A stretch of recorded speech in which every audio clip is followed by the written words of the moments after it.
Deputado, você trabalha para a sua reeleição pelo partido Missão. Vai ser difícil, vai ser fácil, vai repetir a mesma? Você está na terceira legislatura, deputado?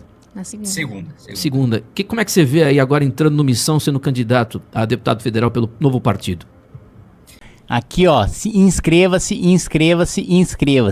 Se não bater essa meta de inscritos, eu vou ter que renunciar ao mandato, que eu assinei um contrato aqui, então eu preciso que vocês se inscrevam aí e a gente bata a meta de inscritos, tá bom?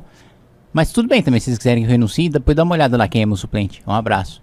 Eu ainda não defini, e eu tenho dito isso, que a gente vai definir se eu disputo a reeleição ou se eu disputo o governo do estado de São Paulo em junho desse ano, né, quando a gente vai ter todas as definições pré-convenção.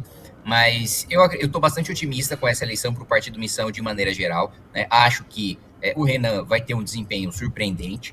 Acho que a escolha do Flávio Bolsonaro no campo bolsonarista foi o pior possível para o campo bolsonarista e o melhor possível para o PT, né? O que vai levar também, e eu acho que esse é o nosso principal argumento na eleição, entregar a direita para o Flávio Bolsonaro é entregar a reeleição do Lula. A gente só tem alguma esperança de derrotar o Lula se no segundo turno o candidato da direita não for o Flávio Bolsonaro. Se for o Flávio Bolsonaro, esquece, ele vai ser moído, ele vai ser trucidado, né? Não tem ninguém que esteja mais interessado na candidatura do Flávio. E assim, isso eu convivo todos os dias com petistas, bolsonaristas do Centrão. E a esquerda comemora a candidatura do Flávio Bolsonaro e os bolsonaristas lamentam nos bastidores. É que ninguém tem coragem de falar, porque... Deputado, desculpa te interromper, eu falei há pouco, não sei se você ouviu, o Lula não diz nada sobre o Flávio.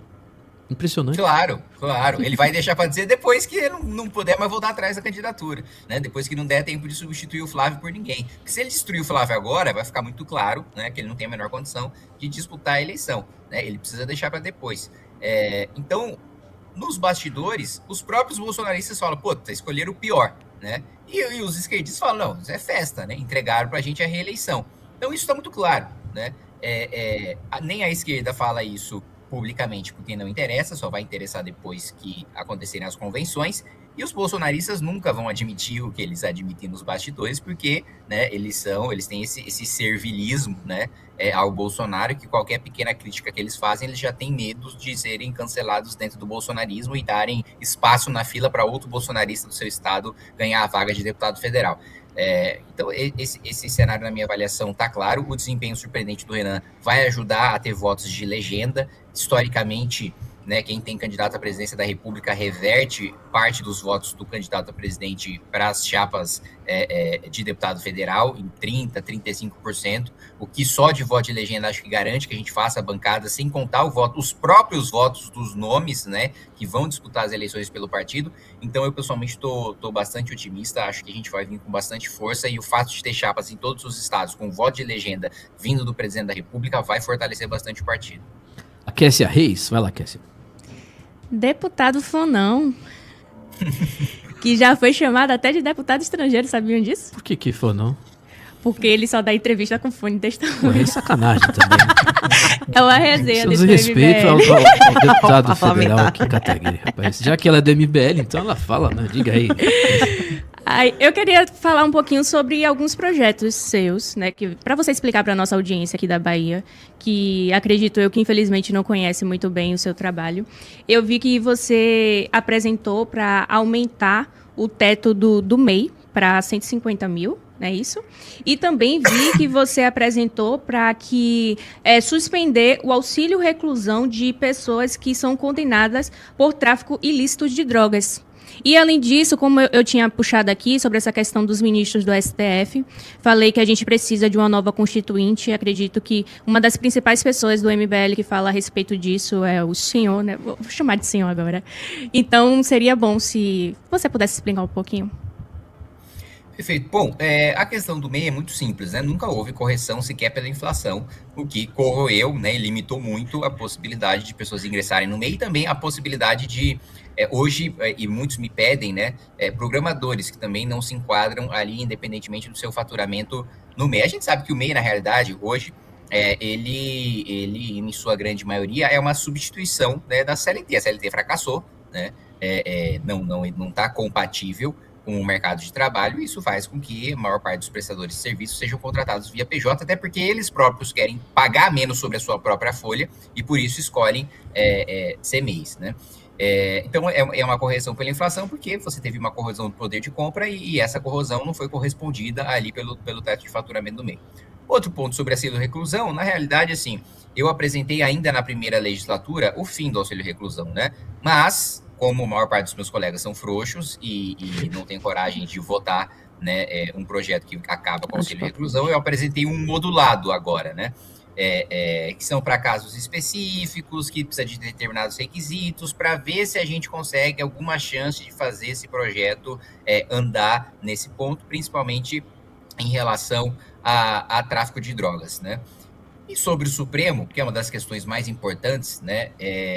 Isso é uma coisa que eu defendo há muito tempo, que a gente tire o Supremo Tribunal Federal do Poder Judiciário, que o Supremo Tribunal Federal não tenha poder de julgar casos concretos, que ele não seja instância recursal, que o Supremo julgue apenas leis, porque isso já restringiria, assim, 80% do poder de abuso do Supremo. Porque se ele não julga ninguém, ele já não tem poder de perseguir ninguém. Se ele é uma corte constitucional autônoma, ele vai cumprir o seu papel de proteger a Constituição, e aí a última instância, a gente pode, seja ter uma corte de cassação, como a gente tem na França, seja deixar para o próprio STJ. O fato é que a gente precisa ter essa separação, porque o Brasil é o único país, e isso dá muitos poderes para o Supremo, que concentra dois tipos de controle de constitucionalidade no Supremo. O Supremo pode, como, né, do direito anglo-saxão, como nos Estados Unidos, no common law, como também acontece no Japão, como também acontece na Inglaterra, pegar a partir de um caso concreto, né, ele julga uma lei, né? Então, um caso recente e absurdo que tenho visto pouca repercussão, o Supremo está discutindo a descriminalização do porte de cocaína, né?